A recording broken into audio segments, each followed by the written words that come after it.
The wind didn't whisper that day. It scraped. Coarse and dry, it dragged grit across the land like fingernails on old skin. The sky hung low, the color of pewter and bone. Heat shimmered off the hardpan, and above it all, she stood tied to the post. Letty. She wasn't crying, not anymore. Her wrists were raw, a dull red carved into her pale skin where the coarse rope bit down. Dust clung to the sweat on her temple. A small trail of blood had dried down her cheek, a cracked line from when her head hit the barn wall. Her father said she had a mouth on her, said she shamed his house by running, by talking back, by dreaming like her mother once did. He didn't hit her today. He didn't need to. The knot on that rope spoke louder than his fists. Folks passed on the road, some on wagons, some on foot. Nobody stopped. One man nodded like she was a scarecrow. One woman crossed herself. A preacher's wife muttered, "That girl's always been wild." Then the door slammed. They all kept walking. Letty didn't flinch. She watched the cattle trail like it owed her something. An hour before sundown, a rider came. Dust peeled back around the hooves of a lean buckskin. The man in the saddle was bone-tired, his spine slack, his face wind-bitten. His hat brim shadowed his eyes. A bedroll was strapped to his saddle, and behind it, tied tight in oilskin, was a folded gray uniform, Jesse Callahan. A name nobody called anymore. The last of the Callahan boys. He slowed when he saw her. Just the kind of thing you expect on the edge of a town like this. Some poor girl punished under God and whiskey. She didn't look away, didn't scream, didn't beg. She just stood there like the wind couldn't reach her, like her soul had drifted off somewhere farther than he could ride. Jesse's fingers twitched on the reins. He should have kept going, but his horse stopped, and so did the world, for a breath. The rope around her wrists tugged with every breeze. The wood creaked behind her back. She blinked, slow and dry-eyed. Jesse stared. For a second, something passed between them, like a flame that didn't burn, just whispered. But he didn't speak. He tipped his hat, just barely, and nudged the horse forward again. He made camp less than a mile down the trail, beside a dry creek bed filled with bones and the memory of water. Coyotes howled far off in the dark. He built a fire, but didn't cook. Just sat there staring into the flames, boots dusty, the folded uniform across his knees like a tombstone he hadn't buried yet. He heard her in his head. Not her voice, but her silence, the way she stared without flinching, the way the land held her like it owned her pain. He poured coffee but didn't drink it. The harmonica in his saddlebag stayed untouched. His brother used to play it. Jesse used to hate that sound. Now he missed it like air. He hadn't cried at the funeral. No tears at the grave. Just lowered the body into red dirt with a preacher who didn't know their names and tossed the shovel back in the wagon. "You should have come sooner," the neighbor woman said. He didn't answer her. What could he say? That guilt don't move any faster than grief. That night, the stars never broke through. The wind stayed low like it was waiting. He tried to sleep. Couldn't. Every time he closed his eyes, he saw that girl again. Ropes, digging, and chin lifted like pride was all she had left. Jesse had seen men tied like that in the war. Not all of them were enemies. Some were boys in the wrong place. Some were just poor and hungry. Some begged. Some didn't. She hadn't. And that's what twisted his gut. When he finally stood, the fire had gone to coals. He didn't pack his bedroll. Just grabbed a knife and saddled the buckskin. He didn't think. Just rode.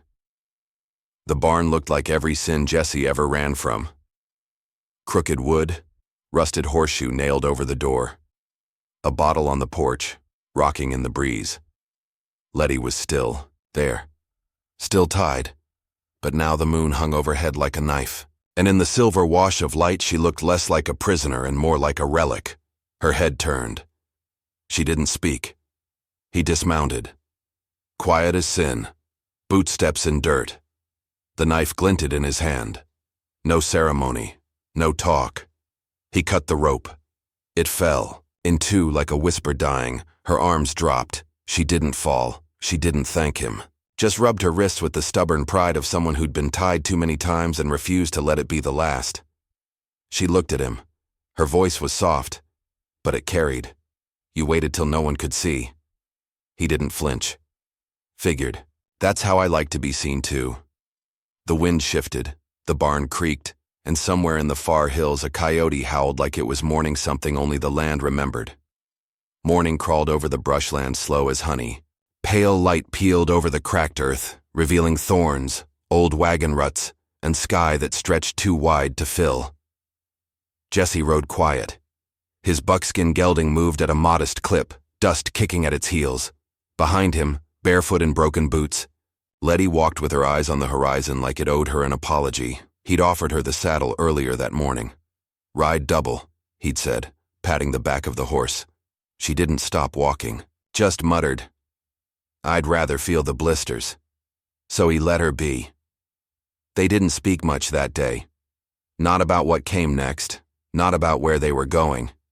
Jesse wasn't sure himself. The West had no promises left. The war took most of those, but it had space. And space meant something when your ghosts breathed down your neck. They stopped near a thin creek by sundown, water so clear you could see the bones of old fish on the bottom. Jesse unpacked a pot and boiled what was left of the beans. Letty sat cross-legged, fixing a tear in her hem with the focus of a surgeon. No prayers, no thank yous. Just silence, and chewing and fire crackling like it knew all their secrets. Next night, she brought back 2 rabbits. Set a snare while Jesse was tending the horse. "You trap?" he asked, surprised. She shrugged. "Trapped all kinds of things growing up. Didn't ask what that meant, didn't need to." There was steel under her skin, but not bitterness. Just survival. On the 3rd night, she handed him his saddlebag and pointed. "You're gonna lose your rig if you don't stitch that." He opened it and found the leather flap half torn. She gave him a needle, then showed him how to thread it without splitting the gut. He worked in silence, tongue pressed to the side of his cheek. She watched him struggle, smirking a little. "Don't laugh," he said. "I'm not," she said, even as her lips twitched. "Much." That night, after the meal, he reached into his coat and pulled out an old harmonica. The metal was dulled, the edges nicked. It had once been his brother's favorite thing, carried it through the mud of Shiloh and the frozen pines of Chickamauga. He hadn't played it since the funeral, didn't know why he did now. He pressed it to his lips. A slow, wavering note came out, shaky as a baby's first breath. Then a melody. Soft, low, old as dirt. Letty didn't speak. She just lay in her bedroll, staring up at the stars, listening. He finished. The wind rustled the sage. She said one word. "Pretty." Then rolled over. By the 5th day, they'd developed a rhythm. Jesse led the way. Letty walked. When she got tired, she held the horse's tail and let it pull her along. They passed a dead coyote. Vultures circled. Jesse offered to make camp, but she waved him off. "Keep going. I don't like staying where things already gave up." That night, while warming her hands by the fire, Letty finally spoke. "My mother's name was Eleanor." Jesse looked up. Waited. "She died birthing me. I was breech. Tore her up bad. My father, used to say I came out wrong and stayed that way." Jesse didn't say anything. Just threw another stick on the fire. "He burned her name here," she added, pulling down the collar of her shirt just enough to show the raised scar. Letters twisted and faint but still readable. "Eleanor." With a fire poker, she said. He reached for the harmonica, then stopped. "I had a brother," Jesse said instead. "Younger. Name was Caleb. Smiled too much. Drank too fast. Fought too soft." "What happened to him?" Jesse stared at the fire. "I left. Took a job driving cattle up north. Said I'd send money. By the time I came back, he'd put a bullet in his mouth." Letty didn't speak. He rubbed his hands together, trying to shake off the chill that didn't come from the wind. "I didn't fight for him. Not when it counted." She nodded like she understood more than she let on. Then she said, "You call me kid again. I'll bury your harmonica in the creek." Jesse smirked. "Wasn't gonna." Next morning he called her Letty. They passed through a grove of charred mesquites on the 6th day. Wind carried the faint scent of ash.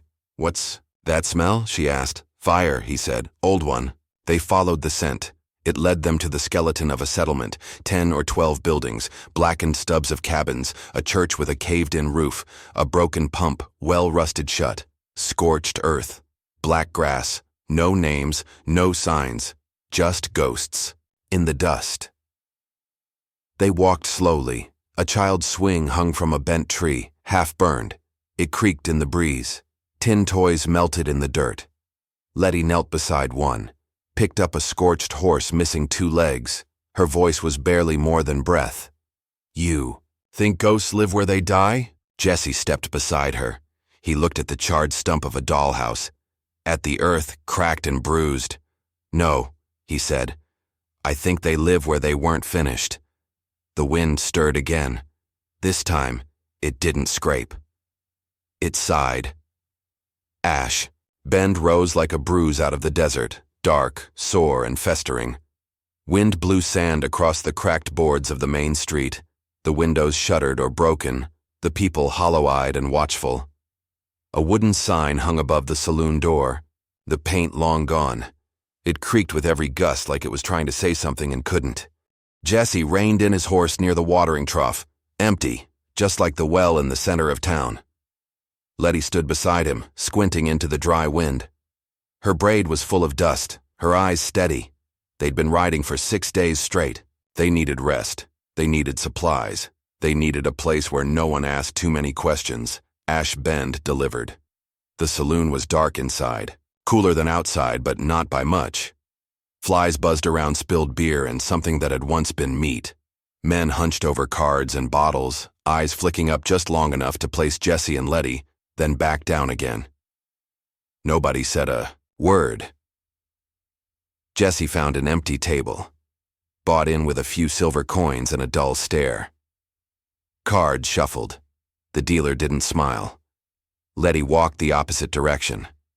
A woman outside the mercantile had torn boots and a baby on her hip. Letty offered to patch the shoes in trade. The woman looked her over, then nodded. By sundown, Letty had bartered 2 pairs of leather soles and a belt buckle for a sack of hard bread and 1 jar of preserved peaches. She held the jar like it was gold. Back at the saloon, Jesse was winning. He didn't mean to. It was in his hands, steady, as they were during the war. He read the men across the table like open letters, folded at the right time, raised when he needed to, but winning too much in Ash Bend didn't earn respect. It earned attention. A man leaned in from the shadows, wide frame, leather vest, tin star that had seen better decades. Marshal Coyle. That's what they called him. Not elected, not appointed. He declared himself protector of Ash Bend after the last sheriff vanished into the hills. Only his horse returned. Coyle's voice was soft and slow, like a snake deciding when to strike. "You clean, stranger?" Jesse met his eyes, didn't flinch. "I keep my own dirt, Marshal." The other men chuckled nervously, but Jesse wasn't laughing. One of Coyle's lieutenants stepped forward, scarred, heavy jaw. Jesse's gaze caught him for a moment, and froze.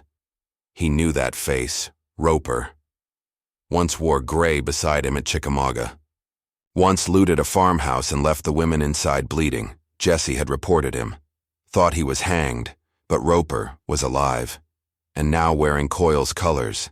The past had long legs. They left the saloon near dusk. The sky turned rust red. Dust blew sideways through the street like dry snow. Letty met Jesse at the pump well, jar of peaches in her hands. "I thought we were passing through," Jesse muttered. "I found a place," she said. "The clinic needs help. The woman there can't lift much." He raised an eyebrow. "I can teach the kids. Stitch clothes. It's something." Jesse hesitated. "You really want to stay here?" She looked around. "These people are broken, Jesse. No one sees them.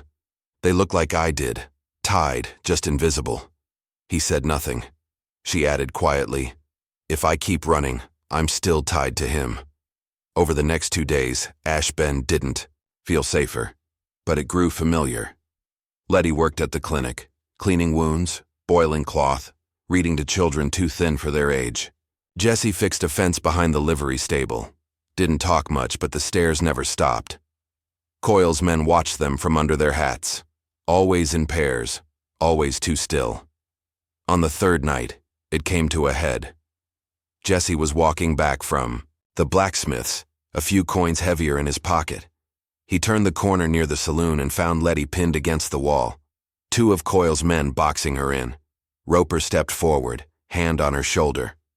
"Pretty thing, like you should. Be friendlier," he said. She jerked away. "Take your hand off me. Your fella's been winning big. Marshall thinks it's time he gave something back." Jesse stepped into view. "Let her go." Roper smiled, all teeth and cruelty. "Well, look who—" Jesse didn't let him finish. His gun was drawn before anyone blinked. The street went silent. Even the wind held its breath. Jesse stood with his pistol aimed, eyes locked, but his hand trembled. He wasn't the man he used to be. He didn't want blood. Not again. Not ever. "Let her go," he said again, quieter now. Roper didn't move. Another man came up behind Jesse, cracked him across the back of the head with a rifle butt. Jesse dropped. Dust, stars, ringing. They kicked him while he was down. Hard, deliberate, not rushed. Letty screamed once, but they held her back. When they were done, they left Jesse bleeding in the dirt. Later that night, Letty cleaned his wounds in silence. He winced when she pressed cloth to his ribs. Blood soaked through fast. "I'm fine," he muttered. "You're a damn fool," she shot back. He coughed a laugh. "You could have run. I told you, I don't run anymore." He looked at her, saw the anger in her hands, the tremble in her lip. Not fear. Rage. Controlled. Focused. She set the cloth down. "You know what I learned being tied to that post?" she asked. He shook his head. "You don't wait for someone to save you. You wait for the right moment to cut the rope yourself." She reached into his saddlebag, pulled out the harmonica. He tried to sit up. "You don't have to." She raised a hand. Then, slowly, she brought the harmonica to her lips. The same tune he played that night by the fire. But this time, it was hers. Notes soft and trembling, a little broken, a little brave. When she finished, she looked at him. "Your father left you to rot," Jesse whispered. "I won't." Letty stared into the fire. "Then let's rot them instead." The morning came with the taste of iron in the air. Jesse woke before first light, pain pulling behind his ribs like an old wheel out of alignment. He moved slowly, careful not to wake Letty. She lay curled under the blanket near the stove in the clinic, her face soft for once, quiet in sleep. He left the note on the saddlebag. 3 words scratched in charcoal on torn paper. "Don't follow me." Rain had started before he reached the edge of town. Thin at first, like a warning. Then heavier, slicking the dirt into a slow crawl of mud beneath his boots. The sky was a black sheet, rolling, snarling. Thunder murmured across the flats like distant cannon fire. Jesse stopped in front of the saloon. Coyle's men were already there, leaning against posts and barrels, trying to look bored and failing. He unbuckled his holster. Let the leather hang, loose on his hip, raised his voice. "Coyle!" The name hit the air like a shot. A door creaked.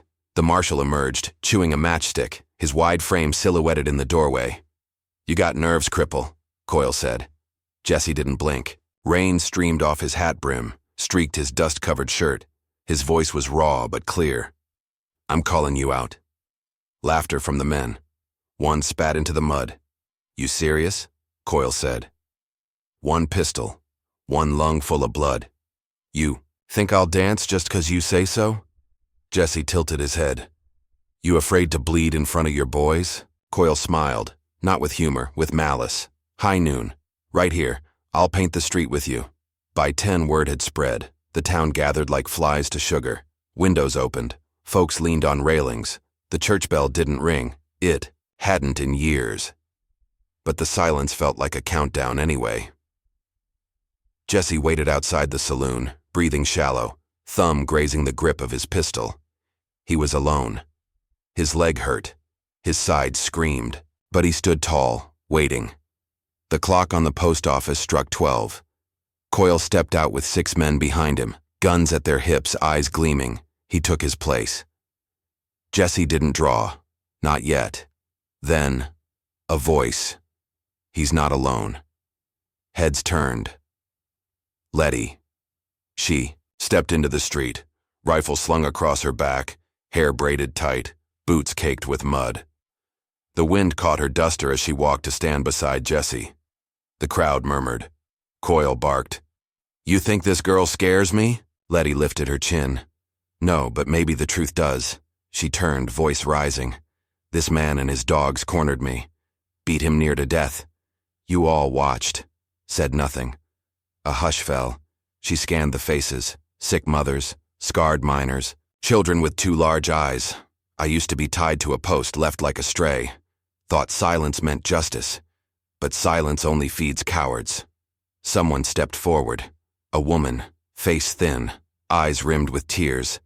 "My husband's bones are in the hills. Coyle sent him there." Another voice, a stable hand. "He beat my brother for not saluting."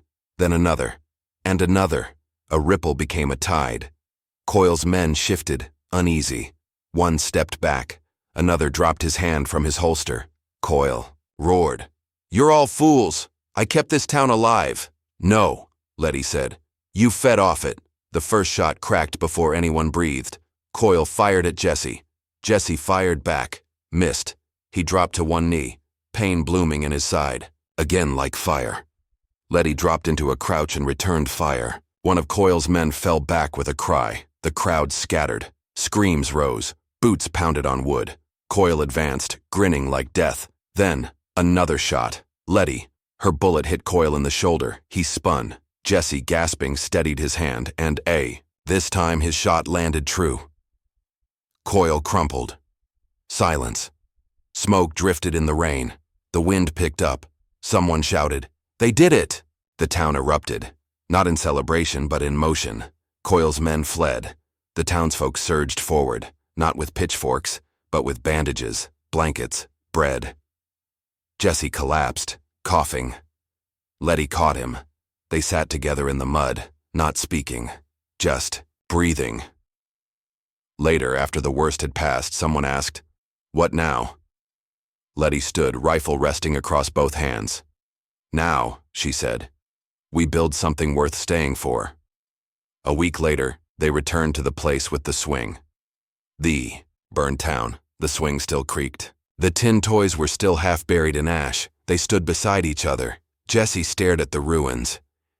"You still think ghosts live where they weren't finished?" Letty took his hand. "No," she whispered. "I think they ride with us now."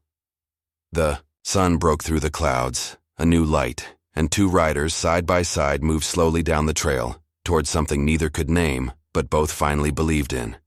Not the end, just a beginning.